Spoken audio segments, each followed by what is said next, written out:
फिल्मोदय राजस्थानी फिल्मों की यात्रा। 2020 देश ने देखा कोरोना काल और हमने शुरू किया फिल्मोदय, मैन टू मैन इंटरव्यू और राजस्थानी फिल्मों की जानकारी। एक से एक जानकारी हमें मिलती रही और हम अपने दर्शकों के साथ शेयर करते रहे। अब आ गया 2022।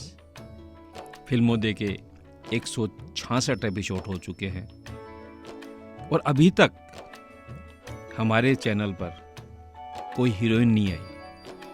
हीरोइन की जब बात करते हैं तो राजस्थानी फिल्मों में नीलू का नाम हमेशा आगे रहेगा, क्योंकि उन्होंने एक नहीं, दो नहीं, 4 दर्जन फिल्में एज हीरोइन की हैं। आज के युग में 5-7 फिल्म करने के बाद में प्राय हीरोइन आउट ऑफ मार्केट हो जाती है। ऐसे ही नामों में नए नए नाम जुड़ते रहते हैं और एक नई अभिनेत्री का नाम है राशि शर्मा। उनकी पहली फिल्म थी मौसर, फिर उन्होंने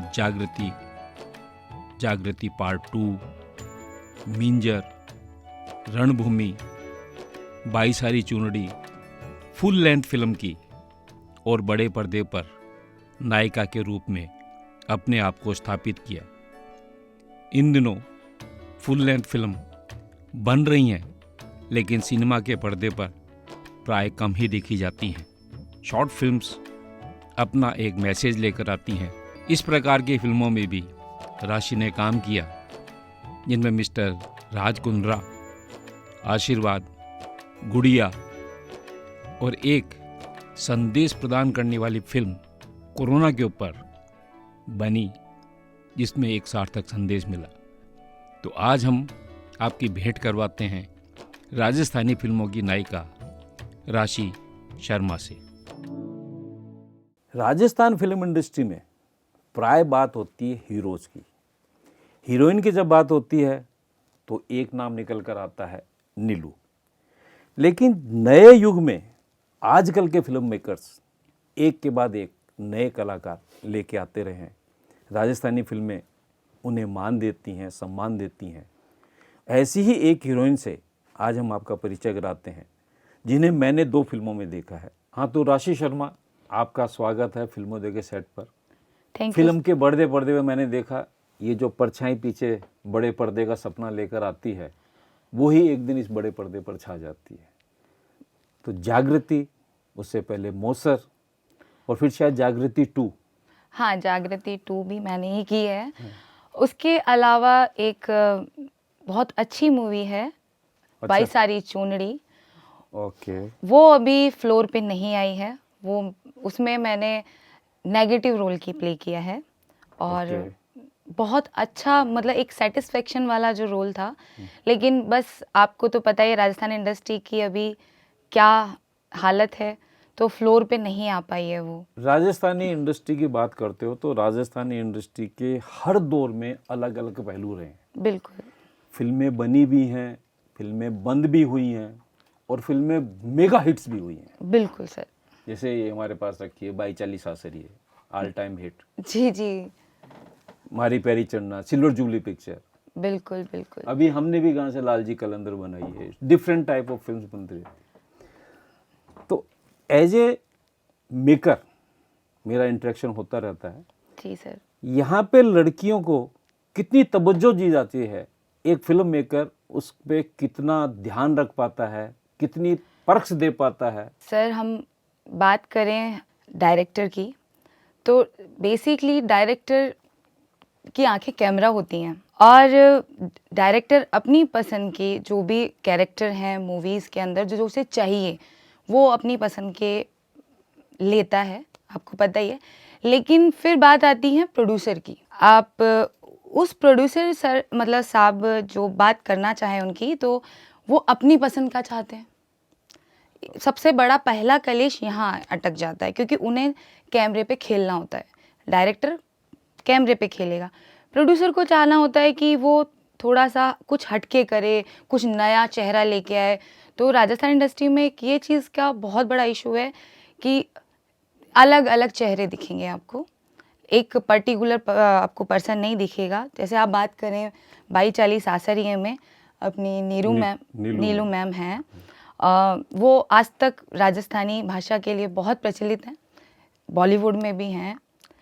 लेकिन यहाँ बस इसी बात का बड़ा दुख है कि एक आर्टिस्ट को एज ए आर्टिस्ट ट्रीट नहीं किया जाता, उन्हें वो सम्मान नहीं दिया जाता। कहना मतलब एक रिस्पेक्ट, मतलब एक तरीके से उन्हें एक ट्रीटमेंट नहीं दिया जाता। अब इसके ऊपर मेरा एक सवाल है कि प्राय मैंने यहाँ के प्रोड्यूसर से जब बात की, जी सर, तो वो एक ही चीज़ बोलते हैं कि सर यहाँ के आर्टिस्ट कोऑपरेट नहीं करते, समय पर नहीं आते, इंतज़ार करवाते हैं।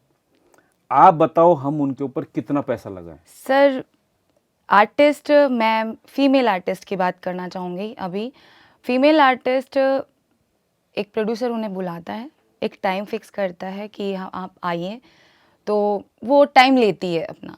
वो ये समझ लीजिए कि वो सोचती है कि एटलीस्ट अभी तो मेरा वेट किया जाए, और उनको ये भी पता है कि आफ्टर सेट पर वहाँ पे ना तो उन्हें कोई रिस्पेक्ट मिलने वाली है, ना कोई उनकी डिग्निटी मेंटेन होने वाली है, ना उन्हें कोई एक अच्छा ट्रीटमेंट दिया जाता है। 2 रूम ले लिए जाते हैं, एक में सारे जितने मेल हैं, जो चाहे वो कैमरामैन हो, चाहे स्पॉट बॉय हो, चाहे वो आर्टिस्ट हो, चाहे फर्स्ट सेकंड थर्ड जो लीड हैं वो हो, एक कमरा उनको दे दिया जाता है। और बाकी बची फीमेल, जिसमें आर्टिस्ट भी हो गई हैं, लीड कैरेक्टर भी हो गए, उनको दे दिया। कोई ट्रीटमेंट नहीं है सर। तो ये जो खर्चा, ये सब, तो इसकी तो कहीं बात ही नहीं आती है। वो कम से कम में ही ये चाहते हैं कि आर्टिस्ट का जो खून पसीना सब निचोड़ लिया जाए। तो वो ये सोचती हैं कि स्टार्टिंग में वही जो है कि एक ट्रीटमेंट लिया जाए as a artist, as a lead character या हीरोइन, ये वाला, बस, और कुछ वाली बात नहीं है। फिर आपको कैरेक्टर में ढलने के लिए जब डायरेक्टर कैरेक्टर सुनाता है, वो ही सजेस्ट करता होगा प्रोड्यूसर को, तो क्या उस कैरेक्टर की रिक्वायरमेंट भी प्रोड्यूसर पूरा करता है या नहीं? प्रोड्यूसर का तो सिर्फ इतना सा काम है कि मैं देखना चाहता हूँ कि डायरेक्टर ने कौन से आर्टिस्ट को लिया है, मेरी जो मूवी करने वाली हैं वो लीड कौन कर रही है, उसमें फीमेल कौन है, मेल कौन है, बस उसका और कोई मतलब इंटरप्ट नहीं होता। बाकी वो कोई सेट पे आते हैं तो सिर्फ इतना सा देखते हैं, हाँ काम चल रहा है, दैट्स इट। उसे नहीं फ़र्क पड़ता कि उनकी जो लीड है आर्टिस्ट है या फीमेल जितने भी हैं, मैं सिर्फ हीरोइन की बात नहीं करूँगी, मैं स्पेशली फीमेल्स थोड़ी सी, क्योंकि हम राजस्थान परिवेश में पिक्चर्स बनाते हैं, धोरे भी होते हैं, रेगिस्तान भी होते हैं, वहाँ पे छोटी छोटी कुटिया में हम लोग शूट करते हैं, तो उन्हें कोई फ़र्क नहीं पड़ता कि आर्टिस्ट के लिए कहीं पे एक, मैं ये नहीं कहती हूँ कि हमारे लिए वैनिटी वैन प्रोवाइड की जाए, लेकिन एक थोड़ा मतलब एक कमरा या उसके लिए जो नीड है फीमेल आर्टिस्ट के लिए, टॉयलेट्स और इन सब की व्यवस्था, ये सब तो देखना बनता है, मेरा ऐसा मानना है। आप अपने कैरेक्टर में जाने के लिए खुद स्टडी करते हो, उस कैरेक्टर के लिए काम करते हो जी। और सो फार मुझे आपका नहीं पता, लेकिन यहाँ पे कितनों ने बताया कि शायद ड्रेस भी आप लोग अपने घर से लेके आते हैं। जी बिल्कुल बिल्कुल सर। ये फिर वो प्रोड्यूसर 50 लाख की फिल्म कैसे बनाते? हम नहीं कह सकते कि उन्होंने पैसा सच में लगाया है या नहीं लगाया है, लेकिन मैं अपनी बात करती हूँ। मैं एक आर्टिस्ट हूँ और मैंने एज ए लीड हीरोइन काम किया है, तो मुझे जो बोला जाता है वो पेमेंट भी नहीं मिलता है। तो हम ये नहीं कह सकते कि वो 50 लाख में बना रहे हैं, 1 करोड़ में बना रहे हैं, हम नहीं कह सकते।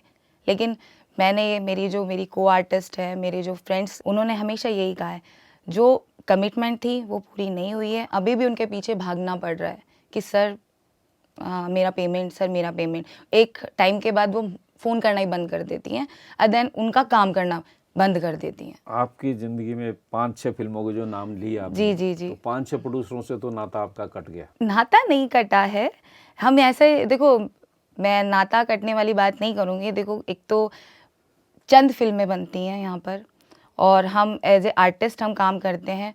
मुझे अच्छे रोल जहाँ मिले, जैसे मैं बात करूँगी बाईसारी चुनरी की, उसमें एक सेटिस्फेक्शन वाला मेरा रोल था, मुझे बहुत सेटिस्फेक्शन मिला।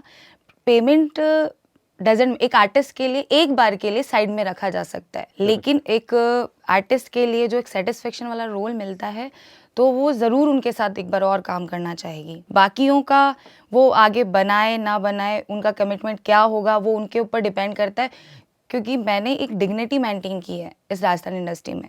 मैंने पहले अपनी रिस्पेक्ट रखी है, मेरे को पेमेंट से, मैं अपनी बात कर रही हूँ, और आर्टिस्ट का मैं नहीं कह सकती। देखो उनकी क्या मजबूरी है, वो नहीं, इस चीज़ सोचती को हैं। तो मैं एक्नॉलेज कर सकता हूँ कि जब मैंने एक बार रविंद्र रंगमंच में आपका एक ड्रामा देखा था, जी जी तो आपने दबे कान में ये बोला कि सर एक्सपोजर के अलावा मैं कुछ भी करूँगी। जी बिल्कुल सर। इस डिग्निटी को मेंटेन करने के लिए क्या आपने कभी कोई सेक्रीफाइस या जो प्रोड्यूसर की डिमांड होती है, जो प्राय बात चलती रहती है, जी जी आई एम बिल्कुल। Not part of that the industry, okay. लेकिन मैं चाहता हूं कि आने वाली जनरेशन जो एक बड़ा सपना लेके आती है कि हम बड़े पर्दे के आर्टिस्ट बनेंगे, जी हमारी बात उनको गाइड करेगी, बिल्कुल क्योंकि हमारी जो कला संस्कृति और राजस्थान के जो संस्कार हैं जी। वो पर्दा प्रथा में ही सारे कुछ है, और वही फिल्में वही- सफल हुई हैं। बिल्कुल सर, बिल्कुल एकदम आप सही बात कर रहे हैं। आने वाली फ्रेंड दोस्त हैं मेरी, को आर्टिस्ट या मेरी लीड कैरेक्टर जो बनेगी, मैं उनका सम्मान करती हूँ, वो आए बिल्कुल खुशी से आए, लेकिन सबसे पहले मैं फीमेल की करूँगी, या मेल हो फीमेल हो, पहले वो अपना रिस्पेक्ट करे। पहले सबसे पहले एक आर्टिस्ट अपना रिस्पेक्ट करे कि मुझे क्या करना है, क्या नहीं करना, कैसे करना है, कैसे अपनी बात समझानी है डायरेक्टर को, प्रोड्यूसर को।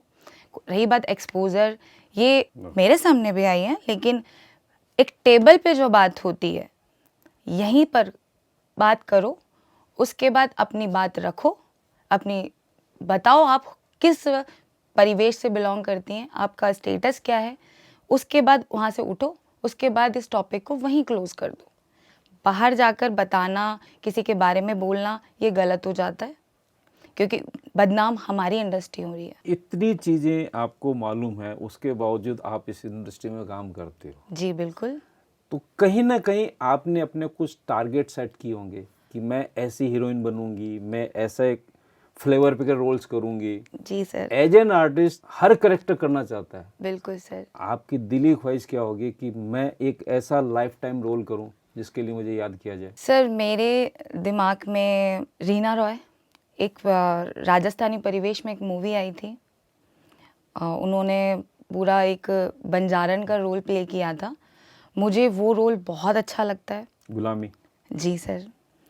और मैं चाहती हूँ कि उसमें ना कोई मेकअप है, रीना रॉय मैम ने मतलब अपना जो वो जैसी दिखती हैं, जैसी हैं, और जो राजस्थान की लेडीज़ हैं बेसिकली, वो सच में मैं चाहती हूँ कि मैं वैसा ही एक रोल प्ले करूँ। ये मेरा एक टारगेट है। मैंने रीना रॉय मैम की जो मैं थोड़ा सा बता दूँ, मुझे लिटरली उनका जो लुक था ना, वो मैं करना चाहती हूँ वो वाला लुक। और एक मूवी थी भाभी माँ, उसमें जो भाभी का जो रोल था, सेक्रीफाइसिंग भाभी, हाँ, नूतन मैम का, मुझे वो भी बहुत अच्छा लगता है, और वो मैंने किए भी हैं, एक दो कैरेक्टर मैंने किए हैं वैसे, मुझे बड़ा अच्छा लगा वो काम करके। इसीलिए मैं राजस्थान इंडस्ट्री में हूँ अभी भी, क्योंकि मुझे ये परिवेश, यहाँ की भाषा, यहाँ का जो एक बात करने का तरीका, वो मुझे अच्छा लगता है, और मुझे वो खेलना है कैमरे पे, वो ही खेलना है। मैंने आपका एक ड्रामा देखा था 24 घंटे, जी सर।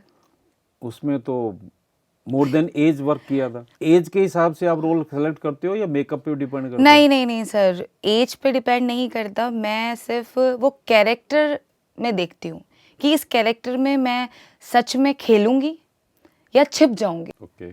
चाहे वो थिएटर हो, चाहे वो मूवी हो, चाहे वो एक OTT प्लेटफॉर्म के लिए कोई भी एक छोटी सी मूवी क्यों ना हो, मैं देखूंगी कि मैं कितनी खेल रही हूँ, चाहे वो कैमरे पे हो, चाहे लोगों के सामने हो। इन दिनों आप कोई काफ़ी शॉर्ट फिल्म्स कर रहे हो, जी सर। तो शॉर्ट फिल्म में तो एक झटके वाला सा रोल होता है। नहीं सर, झटके वाले तो देखो, अपन सीरियल देखते हैं, सीरियल में सबका एक अपना अपना कैरेक्टर होता है। जैसे आप हैं, आपको किसी मेल की या फीमेल की एक्टिंग अच्छी लगी होगी, या उसका कैरेक्टर अच्छा लगा होगा, आपका जो बच्चा है उनको कोई और कैरेक्टर अच्छा लगा होगा, पड़ोसन को कोई और कैरेक्टर अच्छा लगा होगा, सबको अपना अपना कैरेक्टर अच्छा लगता है। तो मेरा ऐसा भी नहीं है कि मैं ये देखना है कि मैं कितना खेल पा रही हूँ, उस कैरेक्टर में ढल भी पा रही हूँ या नहीं ढल पा रही हूँ। अब खेलने के लिए मैदान चाहिए होता है। जी बिल्कुल सर। आप जयपुर में खेल रहे हो, जी सर। आप दिल्ली की इंडस्ट्री में खेल रहे हो, जी बॉम्बे भी आप पहुंच चुके हो, जी।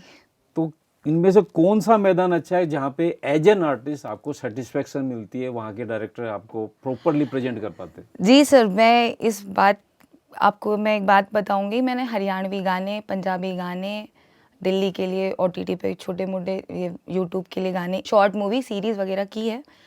मैंने एक नोटिस की है, दिल्ली वाले खेलने देते हैं, वो एक कैमरे में बांधते नहीं आर्टिस्ट को। वो कहते हैं तुम चल के भी बोल सकती हो, तुम चीज़ों को साफ करते हुए बोल सकती हो, तुम इसको थप्पड़ भी मारते हुए बोल सकती हो। लेकिन यहाँ राजस्थान इंडस्ट्री में क्या है, एक कैमरा फिक्स कर दिया जाता है, ना तो आप चल के बोल सकते हो, ना इतना हिल सकते हो, ना डुल सकते हो। मतलब एक वहाँ पे बन जाता है आर्टिस्ट, क्योंकि उनके पास क्या, इस बात के लिए मैं माफ़ी चाहूँगी। आप कह रहे थे कि 50 लाख का होता है बजट, लेकिन वो टाइम पीरियड वो इतना फटाफट निकलता है, और वो 11 दिन, 15 दिन, 20 दिन में ख़त्म करनी होती है। और आप कह रहे हो कि 50 लाख, यानी कि एक दिन का 15 लाख, यानी 12 या 10 लाख तो मान के ही चलो। 10 दिन में पिक्चर खत्म हो रही है, 5 लाख मान लो। तो 5 लाख में इतना छोटा सा सेट, उसमें भी खेलने नहीं दिया जा रहा मुझे बिल्कुल भी। बस मैं ये इतना सा कहूँगी कि दिल्ली के जो हैं वो अपने, ये सवाल पूछने का मेरा मकसद सिर्फ इतना था कि यहाँ का आर्टिस्ट आता है जी ऑडिशन के लिए और वो कोट करता है कि साहब मेरे को 5,000 रुपीज़ पर डे मिलता है। ये सवाल किसने पूछा कि आप अपनी प्राइस बताओ? स्ट्रेट बात कर रहा हूँ। नहीं, बिल्कुल सर, आपने सही बात बोली कि जितने भी अपने डायरेक्टर हैं जो बहुत टाइम से काम कर रहे हैं, वो यही कहते हैं, आप पहले अपना प्राइस बताओ। जितने भी बड़े अपने जिनको 10 साल हो गए, 12 साल हो गए, वो यही कहते हैं, जो मुझे जानते पर्सनली कि एज ए आर्टिस्ट मुझे जानते हैं, वो यही कहते हैं मैम पहले अपना एक बार पेमेंट बता दो। फिर मैं कहती हूँ सर एक बार आपका बजट बता दो। It's a fair deal. Fair deal ये नहीं होना चाहिए कि मैं लिफाफे में दे दूंगा। यहाँ एक चीज़ और चलती है, लिफाफे में दे दूंगा, तो वो मुझे पसंद ही नहीं है। तो पहले जो डायरेक्टर्स हैं जो मुझे एज एन आर्टिस्ट जानते हैं, जिन्होंने मेरी थिएटर में देखी है एक्टिंग, मेरी पर्दे पे देखी है, ओटीटी पे प्लेटफॉर्म पे देखी है, वो यही कहते हैं मैम पहले अपना बता दीजिए। अब मैं मेरा एक एक्सपीरियंस बताता हूँ बॉम्बे इंडस्ट्री का। जी हमने आपको साइन किया, okay, what ever is the amount, it's mutual understanding होने के बाद ही आप काम करते हो। बिल्कुल सर। लेकिन सेट पे आने से लेके वापस जाने तक आप पे जो पैसा खर्च करता है प्रोड्यूसर, आप अकेले आते हैं या फैमिली के साथ आते हैं, जी वो कंसीडर होगा कि नहीं होगा? I don't talking about Rajasthan. नहीं सर, यदि वो अकेली आ रही है, आप अकेले आते हैं? हाँ, मैं अकेले आती हूँ हमेशा, चाहे सेट हो, चाहे मीटिंग्स हो, चाहे वो जस्ट गेट टुगेदर हो, मैं अकेले आती हूँ। ओके। हाँ, और यदि मेरी फैमिली आना चाहेगी कभी इन फ्यूचर, आज तक मतलब मेरे फादर अभी सर्विस में हैं, तो उनको इतना टाइम नहीं मिल पाता, गवर्नमेंट एम्प्लॉय हैं वो, तो कभी यदि वो आफ्टर 2 इयर्स रिटायरमेंट वो आना चाहेंगे, तो वो मेरे खर्चे पे आएंगे। क्या ये चीज़ सब आर्टिस्टों पे लागू होनी चाहिए? जी बिल्कुल होनी चाहिए, क्योंकि डायरेक्टर ने आपको साइन किया है, आपकी फैमिली को नहीं किया। ये एक बहुत स्पष्ट नज़रिया है आज के जनरेशन का। हमारे टाइम में आर्टिस्ट को साइन किया तो पता लगा कि उनके दोस्त भी आ रहे हैं, उनकी फैमिली भी आ रही है। आप शिमला शूटिंग के जा रहे हो तो पता लगा 1 रूम की बजाय 3 रूम्स हम उनके एकोमोडेशन के लिए प्रोवाइड कर रहे हैं। तो ये एक राजस्थान इंडस्ट्री का उज्जवल पक्ष है। आप जैसा यूथ अगर इस चीज़ को बोलता है, 5 फिल्म 6 फिल्म करने के बाद बोलता जी है, बिल्कुल, तो आने वाले जनरेशन को ये चीज़ सीखनी चाहिए बिल्कुल। कि आपको अगर पैसा दिया जाता है तो आपके काम का दिया जाता है, आपकी फैमिली के एंटरटेनमेंट के लिए नहीं दिया जाता। वैसे भी सर, आप बात कर रहे हैं आज की जनरेशन की, तो आपको बता दें वो जितना अकेले रह के खुलते हैं, वो अपनी फैमिली के सामने नहीं खुल पाते हैं। मुझे नहीं पता आज की जनरेशन क्या सोचती है, वो चाहेंगे ही नहीं कि सेट पे मेरे मम्मी पापा हों। और रही बात फ्रेंड और इन सब की, तो मैं चाहूँगी नहीं वो कभी लेके भी आए, क्योंकि उससे आपकी इमेज खराब होती है। क्योंकि देखो, आप दोस्तों में पर्सनली कैसे बात करते हो वो आपका नज़रिया है, लेकिन आप यदि प्रोफेशनल एरिया में बदतमीजी या छोटी मोटी मजाकें हो जाती हैं तो उससे फ़र्क पड़ता है कि आपके डायरेक्टर, आपके प्रोड्यूसर, आपके को आर्टिस्ट, आपके साथ में जो काम कर रहे हैं वो सब आपकी एक अलग इमेज क्रिएट करने लग जाते हैं। तो बेटर है कि आप अकेले आओ, अपना काम करो, फिर भले ही आप अपने प्रोफेशनल के बाद आप कहीं भी जाओ, ये आपका पर्सनल टाइम है। तो ये बदलता हुआ राजस्थान की एक तस्वीर है। जी बिल्कुल। तो क्या आप चाहोगे कि यहाँ के जो सब्जेक्ट्स हैं जी वो भी मॉडर्नाइज हो जाए? बिल्कुल सर, होना चाहिए। मेरा ऐसा मानना है कि यहाँ के जो सब्जेक्ट है वो बहुत यूनिक है। बस प्रॉब्लम्स सिर्फ इतनी सी आती है कि यहाँ पे एक तो बजट इशू, दूसरा आर्टिस्ट इशू। एक मूवी में आप एक हीरोइन को देखेंगे, उसके बाद आपको इंडस्ट्री में दिखेगी नहीं, क्योंकि एक डायरेक्टर, एक आर्टिस्ट या फीमेल या मेल, प्लीज़ आप समझें, एक डायरेक्टर बहुत मेहनत करता है, लेकिन प्रॉब्लम क्या आती है, प्रोड्यूसर चेंज कर देता है। फिर उसके बाद नया आर्टिस्ट आता है, फिर वो नए तरीके से नए जो उसका होता नज़रिया होता है, फिर वो वैसे खेलता है। तो इससे क्या टाइम वेस्ट होता है, बजट इशू आता है। जो वो आप बोल रहे हो 50 लाख से वो 1 करोड़ भी एक ना एक दिन होगी आने वाले टाइम में। नहीं, 1.5 करोड़ की फिल्म बन चुकी हाँ, है। जबकि ड्रेस हमारी, मेकअप हमारा, ज्वेलरी हमारी, बूट्स हमारे, तो ये बजट जाता कहाँ है जो हमें भी नहीं मिलता। तो ये एक सबसे बड़ा सवाल है जो यहाँ की फर्टनिटी, यहाँ की आर्टिस्ट, यहाँ के डायरेक्टर्स, मैं सबसे मिलता रहता हूँ, उनके यही डिमांड होती है। राजस्थान सरकार मदद करे ना करे, अनुदान दे ना दे, लेकिन इस इंडस्ट्री पे इतना ध्यान जरूर दे कि यहाँ का कलाकार अपने आप को सही रूप में, सही सब्जेक्ट में, अपनी नई विचारधारा के साथ में इस राजस्थानी सिनेमा को आगे ले जा सके। जी सर। राशि, तुम्हारा बहुत बहुत धन्यवाद। जिस बेबाकी से, जिस स्पष्टता से आपने अपनी बातें की और आने वाली जनरेशन को जो इस लाइन में आना चाहती है, जी बिल्कुल, उनको एक सही राह दिखाई। जी मुझे पूरी उम्मीद है कि आने वाले दर्शक, वो दर्शक जो अब राजस्थानी सिनेमा देखेंगे, वो घिसा पिटा सिनेमा नहीं देखेंगे, इस मॉडर्न आर्ट के साथ में मॉडर्न कहानियों का वो सिनेमा देखेंगे जो सिर्फ और सिर्फ सफलता देगा। धन्यवाद। धन्यवाद। अगर आपको हमारा यह वीडियो पसंद आया है तो इसे लाइक करें और सब्सक्राइब करें और बेल आइकन का बटन दबाना ना भूलें।